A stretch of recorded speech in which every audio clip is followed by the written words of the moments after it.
C'est comme de dire qu'ici, il y a un virage vert, qu'on est en voiture sur une route, et que le virage vert s'annonce, et on se dit, si je ne prends pas le virage vert, c'est pas grave, je vais juste le manquer.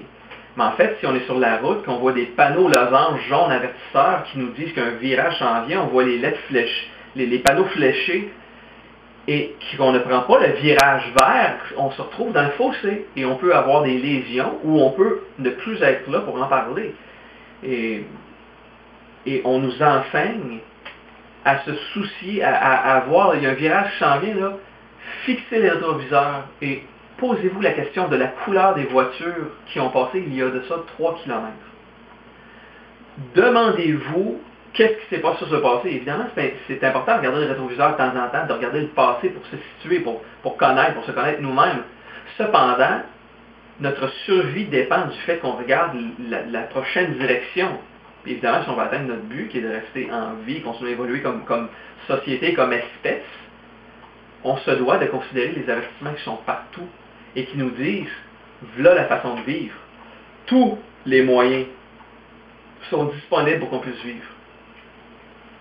Et il y a des gens qui s'adressaient, des écologistes qui s'adressaient aux hommes d'affaires en disant, c'est de votre faute, c'est de votre faute, on aime ça projeter sur les autres. C'est vous qui êtes à la cause de ça parce que vous nous laissez que le choix entre certaines alternatives qui ne sont pas écologiques, une 10% moins que l'autre, mais en fait, il y a un impact écologique à tous les choix de consommation qu'on nous propose. En d'autres mots, on est un peu pris en esclave et cette réflexion-là, on est pris en otage face à notre évolution et notre impact sur l'écologie parce qu'on ne nous donne que des alternatives dont la plus écologique, c'est de tout lâcher, d'aller vivre dans le bois, de cultiver ses carottes à base de rien, et puis de déconnecter de la société complètement. Ça, c'est pas évoluer dans une société, ça c'est devenir un ascétique, un ermite. Et ce n'est pas une solution écologique, c'est une solution de refoulement, ça ne change rien à la globalité de la planète, à tous les gens qui de toute façon vont rester en société, vont consommer des produits qui ont une conséquence écologique.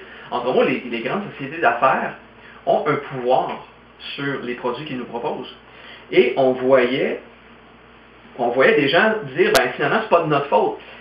Il faut se responsabiliser. Je prends par exemple les gens qui sont tellement verts qu'ils consomment le verre par leurs poumons en l'inhalant, qui brandissent des pancartes révolutionnaires à base de produits non recyclés, non recyclables, faits avec du coroplast en plastique, qu'ils vont jeter après au centre de la rue au lieu de la mettre au recyclage.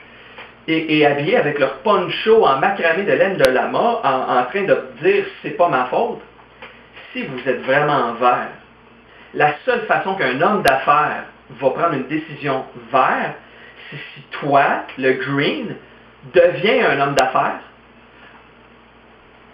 bâtis ton entreprise et en tant que capitaliste responsable, fais des décisions vertes et tous les verts vont venir acheter tes produits parce que tu vas l'avoir mis en marché, tu vas avoir fait en sorte que...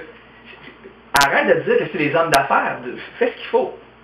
Il y a un laboratoire que je finance de ma propre poche parce que personne n'est arrivé pour dire je vais te donner 100 000 $ pour ton laboratoire pour que tu puisses faire des choses. Je le fais moi-même. Je prends ma propre argent.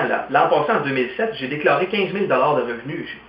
Je tire tout ce que je peux de mes propres moyens pour mettre dans le laboratoire de recherche en physique quantique.